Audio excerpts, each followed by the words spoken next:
रहस्यमय संदूक। ये कहानी शुरू होती है सुमनगढ़ नाम के एक गांव से, जहां महेंद्र नाथ का कभी बहुत बोलबाला हुआ करता था। समय बीतता गया और बढ़ते समय के साथ लोग उन्हें भूलने लगे। आज महेंद्र नाथ का परिवार भी गांव के बाकी परिवार की तरह ही एक आम परिवार बनकर रह गया था। एक हादसे में महेंद्र नाथ की मौत के बाद उनकी पत्नी ने ही घर को संभाला। वो अक्सर अपनी पोती प्रिया को उसके दादाजी की कहानियां बताया करती थी। बहुत अलग से थे तुम्हारे दादाजी। इन आम लोगों से अलग थी उनकी शक्तियाँ। दादाजी के बारे में कुछ और बातें बताओ ना दादी, वो जादू करते थे ना? जादू नहीं बेटा, वो सिद्धियाँ होती हैं जो दादाजी के पास थी। उनके किस्से कितने भी बताऊं कम ही है। क्या माँ, तुम भी इससे ये सब बताने लगी? कल रात को न जाने ये क्या क्या मंत्र पढ़ रही थी। देखो माँ, मैं नहीं चाहता कि इसका ध्यान पढ़ाई से हटे। पंकज ठीक कह रहा है प्रिया, मैं तो सठिया गई हूँ बेटी। जा तू पढ़ाई कर। पंकज की बात सुनकर प्रिया वहां से अपने कमरे में पढ़ने चली जाती है, पर उसके मन में तो बस अपने दादाजी के किस्से को जानना था। ये पापा क्यों मुझे दादाजी की कहानियों से दूर रखना चाहते हैं? ऐसा क्या है उनमें? बहुत हुआ, ऐसा कुछ तो है जो सब मुझसे छुपा रहे हैं। प्रिया छुपकर अपनी दादी के कमरे के बाहर खड़े रहकर उन दोनों की बातें सुन लेती है। माँ, प्रिया को उस संदूक के बारे में कुछ भी पता नहीं चलना चाहिए। इस तरह अगर तुम पिताजी के बारे में उससे बात करती रहोगी तो कभी न कभी वो भी बाहर आ जाएंगे। जो छुपा होना चाहिए। पापा क्या छुपा रहे हैं मुझसे? क्या छुपाना है? कौन सा संदूक? ये सब क्या चल रहा है? तू कब तक छुपा लेगा प्रिया से इन बातों को? कभी ना कभी वो संदूक भी सामने आ जाएगा पंकज।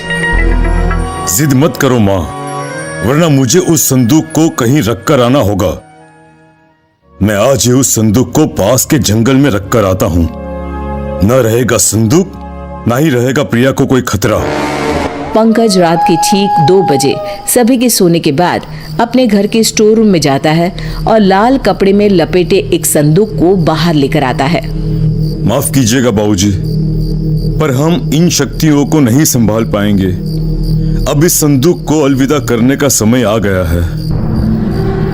सर्दी की ठंडी रात को पंकज उस संदूक को उठाए चल पड़ता है। हवा बहुत तेज बहने लगती है।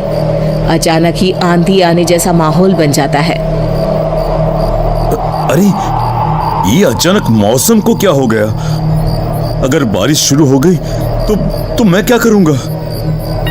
तेज हवाओं के बीच जैसे तैसे पंकज जंगल में पहुंचता है और उस संदूक को वहीं रखकर वापस घर आने को लौट पड़ता है।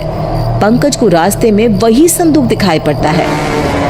अरे, ये वापस यहाँ कैसे आया? अभी तो मैं इसे जंगल में छोड़कर आया था। पंकज फिर से उस संदूक को जंगल में लेकर जाता है और जमीन में दफना देता है। इस बात से अनजान की प्रिया उसका पीछा कर रही है। पंकज संदूक को दफनाकर निश्चिंत होकर घर वापस आकर सो जाता है। तो इस संदूक को मुझसे छिपाना चाहते थे पापा। लगता है इसमें कोई खजाना है। इसे मैं घर वापस ले जाऊंगी। प्रिया संदूक को वापस अपने घर ले आती है और अपने कमरे में जाकर उसे खोलती है।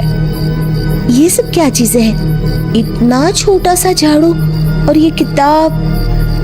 क्या पापा इनको छिपाना चाहते थे मुझसे? ओहो, बेकार में इतनी सर्दी में जंगल से इस संदूक को मैं ले आई। कल ही वापस रखाऊंगी। ये कहकर प्रिया सोने चली जाती है। वो जैसे ही आंखें बंद करने वाली होती है, किताब में से एक तेज रोशनी बाहर आती है। झाड़ू खुद ब खुद हवा में उड़ने लगती है।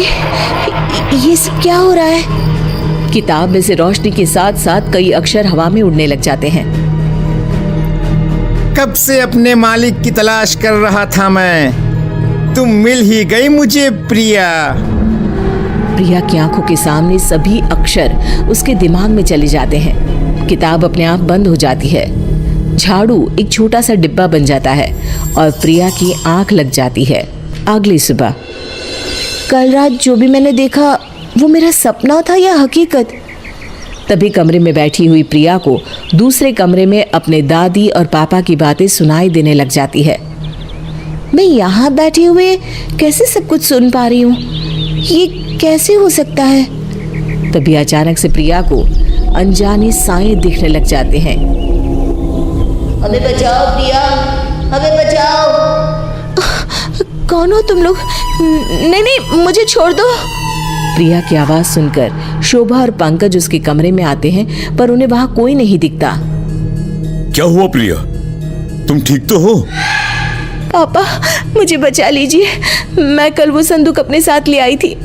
मुझे अब यहाँ पर अजीब से लोग दिखाई दे रहे हैं जो मुझसे मदद मांग रहे हैं। मैं ये जानता था, इसीलिए तो ये सब तुझसे छुपाया मैंने। तेरे दादा यानी मेरे पिताजी महेंद्र नाथ ने लोगों की मदद करने के लिए कई सिद्धियां ली।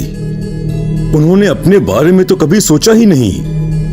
कई अतृप्त आत्माओं को आजाद करवाने में और कई मजबूरों की मदद करने में ही उन्होंने अपना जीवन लगा दिया। उन्होंने अपनी सारी शक्तियां इस संदूक में छुपा कर रखी थी, पर उनके ही एक चेले ने उन्हें धोखे से मरवा दिया और संदूक चुरा लिया। पर वो ये संदूक खोल नहीं सका। मुझे डर था कि कहीं ये शक्तियों को संभालने की शक्ति तुझ में ना हुई, और अगर तू ही इसकी हकदार हुई तो क्या होगा?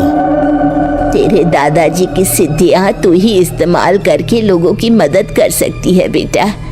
ये आत्माएं बस तुझे ही दिखाई देगी, क्योंकि तू ही है जो इन्हें बचा सकती है। अब जब शक्तियां तुझ तक आ ही गई है तो भगवान तुझे हिम्मत भी देगा। तुझे बस एक गुरु चाहिए जिनसे मैं तुझे मिलवाती हूँ। शोभा अपने पति के बंद कमरे में जाती है जहां वो अक्सर साधना किया करती थी। जैसे ही प्रिया उस कमरे में जाती है, महेंद्र की आत्मा भी वहां आ जाती है। ये है तुम्हारे गुरु बेटा। ज्ञान तो प्रिया पा चुकी थी। महेंद्र नाथ प्रिया को सिद्धियों के प्रयोग के नियम की शिक्षा देते हैं। प्रिया इन सब गुणों में महारत हासिल कर लेती है और अपना पूरा जीवन लोगों की भलाई में लगा देती है।